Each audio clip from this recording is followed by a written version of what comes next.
During those prepared attacks, board members misrepresented facts around equities in schools, presented unindexed statistics that have no reflection on Pennsbury.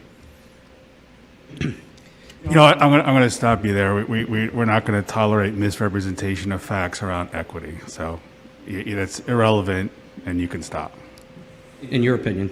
No, you can stop, Mr. Daly. You're done. You sure you want to do that, Mr. Yes, Ramirez? I do. All right, we'll see you in court, sir. Just a reminder, he didn't need an equity. I said you're done. He didn't need an equity. I said you're done. Mr. Daly, sit down.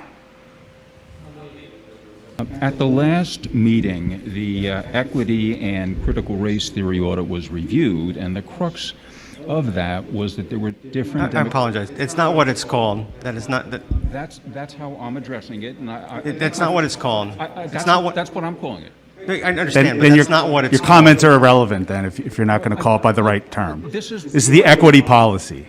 Look, some people call It's the equity policy. All right. I'm telling you what I think it is, but if you'd like, I'll use your term, although I disagree with it. Fair enough? Equity policy. Go ahead. The curriculum that's being used here in Pennsbury, diversity, inclusivity, and equity, and it's known by other phrases nationwide, often cherry picks facts to create what I feel is a predetermined narrative, which again stigmatizes certain groups of people. And yet there are many facts that are not included in the curriculum, which I think just aren't included because they don't fit the official narrative. For example, first-generation Nigerian immigrants excel to the top of the academic socioeconomic ladder of success. Or all right. We're just you're getting into irrelevant things. We're just going to stop you there. You're done. What made you the king of the sport? You're done.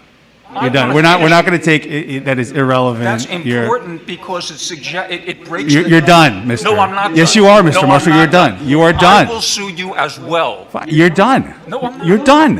What? Based on what? Board Policy 903. You are now being disruptive and disorderly. You're done. You're the one. You're done.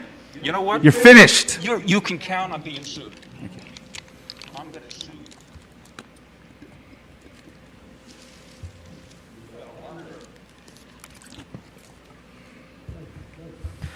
Robert Abrams.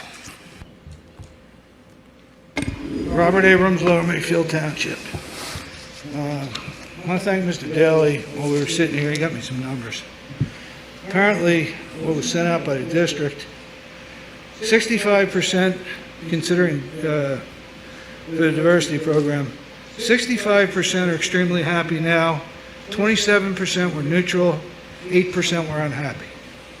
So we're going to build a multi-million-dollar program for the 8% that are unhappy. I'll bring the 8% in here. Let them meet with. All right. You're done. You're done. We're not going through this again, Mr. Abrams. That is not what the equity program is about, and we're not going to sit here and listen to you. You're done. You're done. You're done. Honestly, after what you did to the last two, I think you are.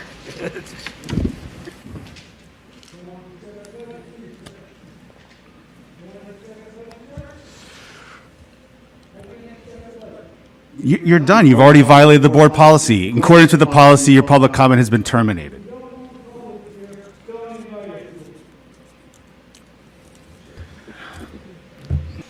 I'm here to speak today. I believe, Gary, you said it was item KKK in the agenda book. Well, isn't that just a perfect summation of what it is I'm here to talk about? KKK, your proposed new school board policy, seeking once again to limit the constitutionally protected speech of American citizens. Now, when I sat on this school board, I believe some of you old-timers might remember this. A union guy spoke at public comment for 5 minutes and ripped me a new one. He called me the bastard child of Margaret Thatcher. And I sat there and I said to myself, okay, fair enough. Welcome to America. He considers me a bastard because I'm in the government. His logic is sound. Now, what happened was the superintendent and the school solicitor at the time freaked out and they didn't put the tape online the next day. And I called them up and I said, get the tape online now before we get sued for censorship. I yelled at the solicitor and I asked him what law school he went to, because it was clearly constitutionally protected rhetorical hyperbole. I can cite the case if you'd like. And I said to Paul Long, the superintendent at the time, don't ever cut the tape again, Paul. And by the way, bastard child of Margaret Thatcher, I took it as a compliment.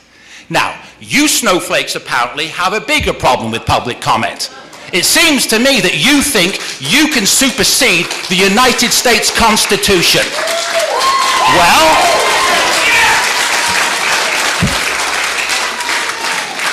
I've got news for you, School Board President Benito Mussolini. Your power does not supersede that of the US Constitution and the First Amendment rights of the citizens of this great nation. Let's be very, very clear who has the power. Mr. It is Campbell, not government policy.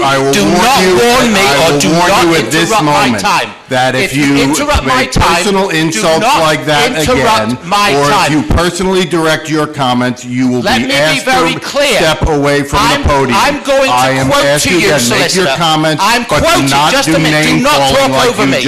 This is my comment, not your comment. I'm quoting to you now from the United States Supreme Court 1964 case, New York Times versus Sullivan. This is constitutional case law in this country, and I'm quoting you from the US Supreme Court. The judges wrote that this nation is founded on the, quote, profound national commitment to the principle that debate on public issues shall be uninhibited, robust, and wide open, and that it may well include vehement, caustic, and sometimes unpleasantly sharp attacks on government and public officials. That's constitutional case law in this nation. I don't have to be nice to you. Nobody behind me has to be nice to you. If you don't like living in the United States of America, then you can all move to Russia, Cuba, or China. This is the First Amendment.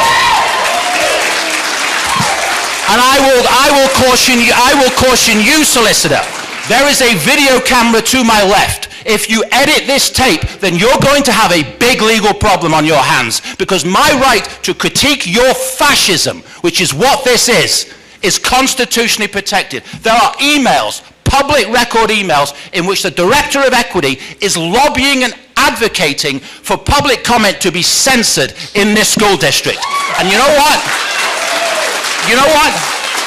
Lobbying for it, advocating for it. We've got the school board president saying she'll do better at hitting the mute button in blatant violation of the Constitution for her lobbying and her advocacy of unconstitutional censorship. I want you, the school board, to terminate the employment of Dr. Charissa Gibson with immediate effect.